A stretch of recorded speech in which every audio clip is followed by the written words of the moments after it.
Avete visto quali sono i motori eterni e quali quelli che vi distruggono il portafoglio.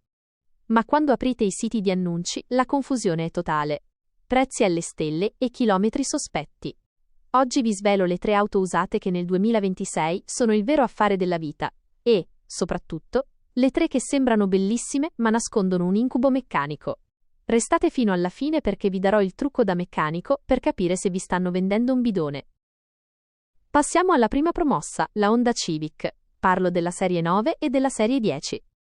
Il sistema iVTEC, il 1008 aspirato della serie 9, ragazzi, qui parliamo di un motore che non ha la turbina. Cosa significa? Meno calore, meno pressione, meno componenti che possono esplodere. Il sistema di fasatura variabile di Honda è pura poesia meccanica. Ai bassi giri è un mulo economo, agli alti diventa grintoso. È un motore che, se gli date olio fresco ogni anno, arriva a 400.000 km senza nemmeno sudare. Se ne trovate una col cambio manuale, avete tra le mani uno dei migliori innesti al mondo. Preciso, secco, indistruttibile. Non soffre di quegli impuntamenti che vedete su molte europee dopo soli 100.000 km. Se puntate alla serie 10, quella più moderna, occhio al 1500 turbo da 182 cavalli. È un mostro di efficienza. E poi c'è la praticità. Avete mai sentito parlare dei Magic Seats? Potete ribaltare i sedili posteriori verso l'alto e caricare oggetti che in un SUV di pari categoria non entrerebbero mai. È l'auto perfetta per chi vuole sostanza, spazio e una meccanica che non muore mai. Cercate esemplari che abbiano effettuato il cambio dell'olio ogni 10 o 15.000 km al massimo. Se il proprietario è stato attento, quella macchina è ancora nel pieno della sua giovinezza, anche se segna 150.000 km sul cruscotto. Passiamo alla seconda promossa, un vero assegno circolare nell'usato. La Toyota Auris, o la Corolla se guardate i modelli dal 2019 in poi. Ragazzi, qui parliamo della 4ª generazione dell'ibrido Toyota. Rispetto alle vecchie serie questa è molto più fluida. Non è solo un'auto, è un ecosistema. Il motore termico e i 2 motori elettrici lavorano insieme in un modo così armonioso che l'usura meccanica è ridotta al minimo. Pensateci bene. Non c'è la cinghia di distribuzione, perché c'è la catena, non c'è la frizione, non c'è l'alternatore. Capite subito il risparmio enorme sulla manutenzione a lungo termine?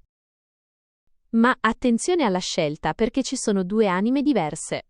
Il 1008 da 122 cavalli è per chi vuole il massimo risparmio. In città è semplicemente imbattibile. Ma se trovate il 2000 da 184 cavalli, portate a casa un proiettile che consuma come un'utilitaria, ma ha una ripresa da sportiva. È il motore perfetto per chi non fa solo città, ma percorre anche tanta strada extraurbana. Molti hanno paura della batteria quando comprano un usato, ma il segreto di Toyota si chiama Hybrid Check. Se il vecchio proprietario lo ha eseguito ogni anno in officina ufficiale, la batteria è garantita fino a 10 o addirittura 15 anni. È un'assicurazione sulla vita che nessun altro marchio vi dà sul mercato dell'usato.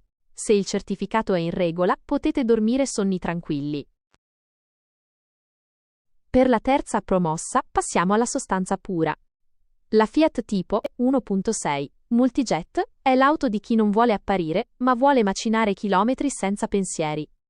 Nel 2026, con i prezzi delle auto nuove alle stelle, la Tipo usata è il colpo gobbo per chi cerca spazio e affidabilità. Ragazzi, questo motore è un vero instancabile, un mulo che non si ferma mai. Il 1600 da 120 cavalli è probabilmente uno dei migliori diesel mai costruiti in Europa. Ha una coppia incredibile che vi permette di viaggiare a pieno carico senza mai sentire la macchina sotto sforzo. È l'auto perfetta per la famiglia o per chi lavora e deve fare tanta strada ogni giorno. Il vero punto di forza della Tipo? La semplicità. Qui non pagate il design futuristico o materiali da astronave, pagate la sostanza. I ricambi? Li trovate praticamente ovunque, e qualsiasi meccanico, dal più piccolo paesino alla grande città, sa dove mettere le mani. Questo significa costi di manutenzione bassi e tempi di fermo macchina ridotti al minimo. E poi c'è lo spazio. Che prendiate la versione berlina o la station wagon, avete un volume di carico enorme a prezzi che oggi definirei umani. In un mercato dell'usato del 2026 dove tutto costa troppo, la Tipo resta l'ultima spiaggia per chi vuole un'auto solida, spaziosa e che non vi prosciuga il conto in banca. Se ne cercate una, puntate sulle versioni dal 2020 in poi, quelle col restyling e il nuovo logo Fiat. Hanno interni un po' più curati e una dotazione tecnologica più moderna, ma mantengono quella meccanica d'acciaio che la rende quasi eterna. Ragazzi, prima di passare alla lista nera delle auto che sembrano affari ma sono bidoni, dobbiamo sfatare un mito che divide l'Italia. Gira voce che le auto moderne, dopo i 150.000 km, siano tutte da buttare perché l'elettronica impazzisce. C'è chi dice, meglio un'auto di 20 anni fa, e chi invece giura che le nuove durino di più se tagliandate bene. Voi da che parte state? Avete mai portato un'auto moderna oltre i 200.000 km senza impazzire tra spie e officine? Scrivetelo qui sotto nei commenti. E ora passiamo alla nota dolente. Le bocciate. Iniziamo dal pericolo numero 1 nel mercato dell'usato del 2026. I SUV premium con troppi chilometri sulle spalle. Parlo delle vecchie glorie di BMW, Audi o Mercedes. Ragazzi, non fatevi ingannare. Vedere una di queste auto a un prezzo d'acquisto apparentemente basso può sembrare l'occasione della vita, ma è una trappola per il vostro conto in banca. Il problema è semplice. Il prezzo dell'auto cala con gli anni, ma il costo dei ricambi ufficiali resta quello di un'auto da 70.000 euro. Basta un solo ammortizzatore ad aria che cede, o una turbina che vi abbandona, per trovarvi con un conto in officina che costa quanto metà della macchina stessa. Non comprate uno status symbol se poi non potete permettervi di mantenerlo come si deve. Spesso queste auto arrivano sul mercato dell'usato proprio perché il proprietario precedente ha visto il preventivo delle riparazioni e ha deciso di scappare. Se proprio non potete farne a meno, controllate che non abbiano le sospensioni pneumatiche e verificate lo stato della catena di distribuzione o del cambio automatico. Ma il mio consiglio è uno solo. Se il vostro budget è limitato, meglio un'auto comune nuova che un SUV di lusso distrutto dai chilometri. Passiamo alla seconda bocciata, e qui ragazzi dovete prestarmi la massima attenzione. Parliamo delle auto equipaggiate con il motore 1200 PureTech. Ne abbiamo già parlato in altri video, ma nel mercato dell'usato del 2026 queste macchine sono ovunque, spesso a prezzi che sembrano un affare. La verità? Se non hanno una certificazione chiara e cristallina dello storico della manutenzione, soprattutto per quanto riguarda la cinghia a bagno d'olio, lasciatele esattamente dove sono, nel piazzale del concessionario. Il problema di questo motore è strutturale, la cinghia di distribuzione lavora immersa nell'olio motore. Se l'olio non è quello specifico, o se i tagliandi non sono stati fatti ogni 10.000 km, la cinghia inizia a sfaldarsi. Quei residui di gomma vanno a intasare la pompa dell'olio e il risultato è catastrofico. Il motore fonde. Se trovate un annuncio di una Peugeot, una Citroën o una Opel con questo motore, e il venditore vi dice «Sì, la manutenzione è a posto», ma non ha le fatture che dimostrano il cambio della cinghia o i controlli regolari, scappate a gambe levate. Comprare una di queste auto senza prove certe significa portarsi in garage una bomba a orologeria da 7.000 euro di danno garantito. Se proprio siete innamorati del modello, pretendete che la cinghia sia stata sostituita con l'ultima versione aggiornata e verificate che il pescante dell'olio sia pulito. Ma onestamente, nel 2026, con così tante alternative valide, perché correre un rischio del genere? E arriviamo all'ultimo bocciato, quello che definisco il grande azzardo del 2026, le prime auto elettriche con batterie di proprietà di piccola taglia.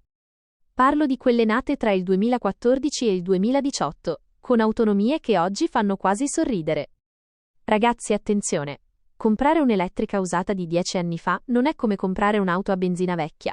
Qui il rischio si chiama degrado della batteria. Se portate a casa una di queste auto con una capacità residua che è scesa al 70 o 60%, vi ritrovate con un'autonomia reale di forse 60 o 80 km. In pratica, non riuscite nemmeno a fare il tragitto casa-lavoro senza l'ansia da ricarica. E il problema vero è il costo. Se quella batteria vi abbandona del tutto, la sostituzione vi costa più di quanto avete pagato l'intera macchina usata. Sull'usato elettrico bisogna saper scegliere con il bilancino e con i test dello stato di salute della batteria, il cosiddetto SOH alla mano, altrimenti rischiate seriamente di restare a piedi o, peggio ancora, di ritrovarvi con un rottame invendibile nel vialetto di casa.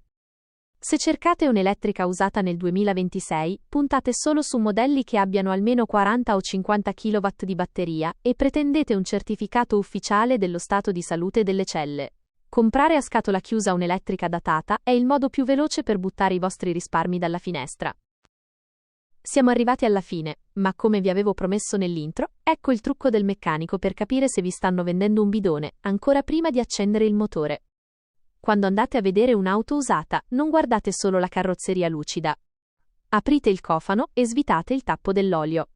Se sotto il tappo o sull'asta vedete una specie di schiumetta giallastra o marrone, simile a maionese, scappate. Significa che l'acqua del radiatore sta finendo nell'olio, la guarnizione della testata è andata e vi aspetta un lavoro da migliaia di euro. E visto che parliamo di proteggere i vostri soldi, c'è un'altra cosa fondamentale. Sia che compriate una Honda Civic indistruttibile o che abbiate deciso di rischiare con un usato più datato, c'è un accessorio che non può mancare, la dashcam. Perché ve lo dico? Perché nel 2026, con le truffe assicurative e i piccoli urti nei parcheggi che purtroppo sono all'ordine del giorno, avere una prova video è l'unica vera assicurazione sulla vita per il vostro investimento. Se qualcuno vi viene addosso e nega tutto, o se trovate la macchina rigata, la dashcam è il vostro testimone oculare sempre sveglio. Non risparmiate su questo. È l'acquisto più intelligente che possiate fare dopo aver firmato il passaggio di proprietà. Vi ho lasciato il link alla dashcam che uso e consiglio io nel primo commento fissato. Spero che questa guida alle promosse e alle bocciate del 2026 vi aiuti a fare l'acquisto giusto. Se il video vi è stato utile lasciate un bel like e iscrivetevi al canale e scrivetemi nei commenti, voi quali di queste auto comprereste domani mattina? Un abbraccio, guidate con prudenza e alla prossima!